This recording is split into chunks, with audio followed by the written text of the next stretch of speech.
तर माझ्या चॅनलमध्ये स्वागत आहे तुमचं. शुभ संध्याकाळ. तर काय चाललंय, झालं का चहा पाणी? माझा पण चहा झाला, कामावून आले 6 वाजता आणि स्वयंपाक बनवला. तर बनवली कढी, भात आणि भाकरी ज्वारीची. तर म्हटलं चला एक व्हिडिओ काढावा. सकाळी एक टाकला होता, आता म्हटलं अजून एक टाकावा संध्याकाळचा.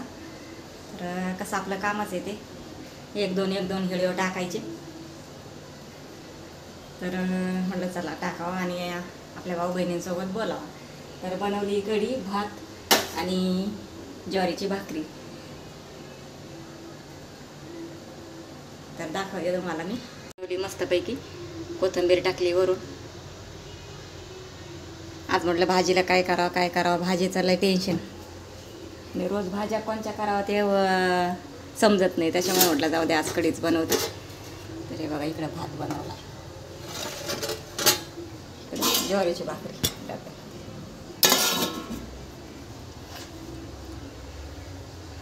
तर कशी कढी बघा, छान बनवली का नाही मस्तपैकी. डोक्याला जरा तेल लावले, खोबऱ्याचं तेल. तेल नाही लावलं ना तर मला लय डोळ्याला त्रास होतो, डोक्याला त्रास होतो. त्याच्यामुळे मी हप्त्यात एकदा तरी डोक्याला म्हणजे केसांना तेल लावत असते संध्याकाळचं, आणि सकाळी धुवून टाकत असते. तर तेल लावल्याने जरा डोकं शांत राहतं, नाही तर मग हे माथा दुखतो, हे डोकं सगळं दुखतं, डोळे दुखतात. त्याच्यामुळं मी हप्त्यातून एकदा तेल लावते चांगलं, आणि मग सकाळी धुवायचं असं असतं.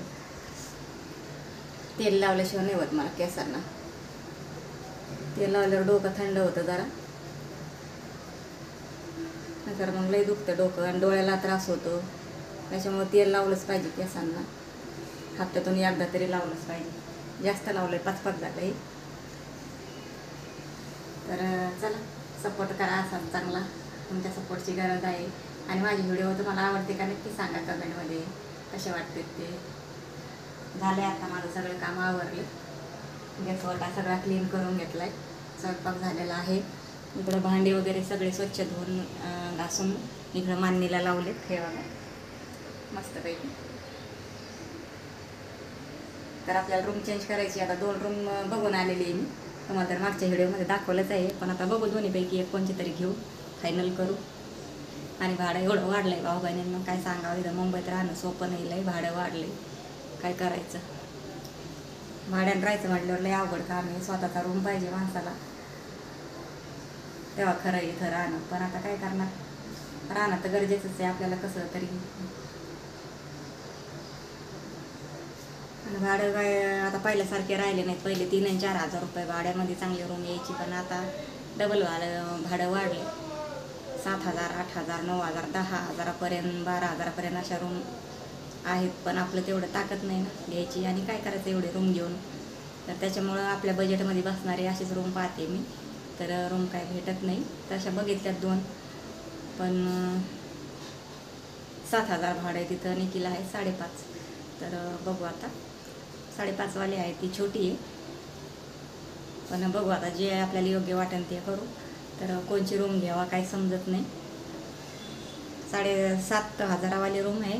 तर तिला 5 वाजता पाणी येतं, तर दुपारी 2 वाजेपर्यंत असतं. आणि जे 5,500 भाडं तुम्हाला सांगितलं आहे ना, तर ते 5ला येतं पाणी आणि 10 वाजेपर्यंत जातं. तर मी 12 वाजेपर्यंत कामावरच असते. तर मग सकाळी एवढं पाणी भरणं शक्य होत नाही ना. त्याच्यामुळं मग आता काय करावं काय समजेना. सकाळी पाणी भरून जायचं, मग कामावर उशीर होतोय. कामावर लवकर पोचायलाच पाहिजे, निदान अर्धा तास तरी पाणी भरायला पाहिजेच ना. 5ला येतं, कधी 5:15ला येतं, कधी लेट होतं. तर मग हा विचार चालला आहे. तर जे 7,000 जे भाडेवाली खोली रूम, तर तिला 5ला येतं पाणी, तर 2 वाजेपर्यंत असते. तर मग तिथं म्हणजे पाण्याचं काही टेन्शन नाही बाबा. आपण सकाळी नाही भरलं तरी आपण घरी येऊन पाणी भरू शकतोय, सगळं काम होऊ शकतंय चालू पाण्यामध्ये. 2 वाजेपर्यंत पाणी राहतं, तर काही टेन्शन नाही वाटत असं. पण भाडं जास्त जाते. आता समजा तिथं 5,500 रुपये भाडं, तर इकडं 5.5, 6, 7, इकडं 1,500 जास्त द्यावं लागते असं आहे. तर काय करावं काय समजत नाही आता. बघू आता टायमाला जेव्हा योग्य वाटेल ते मी तर तुम्हाला सांगणारच आहे, व्हिडिओमध्ये दाखवणारच आहे कोणची घेतली कोणची नाही रूम. तर तुम्ही पण सांगा कमेंटमध्ये नक्की काय करू मी. आता काय समजत नाही मला, काय करावं. लय मोठा प्रश्न आहे उभा, काय करायचं. तरी त्याचं तोंड देत चालायचं आहे पुढं असं आहे, काय करावं. लय डोक्यात टेन्शन असतंय, पण टेन्शन बाजूला सारून पुढं चालायचं असतंय. टेन्शन घेऊन बसलं तर राहणं होणार नाही, जगणं होणार नाही. असं आहे, काय सांगायचं, जे आहे ते बरंच आहे, काय करायचं.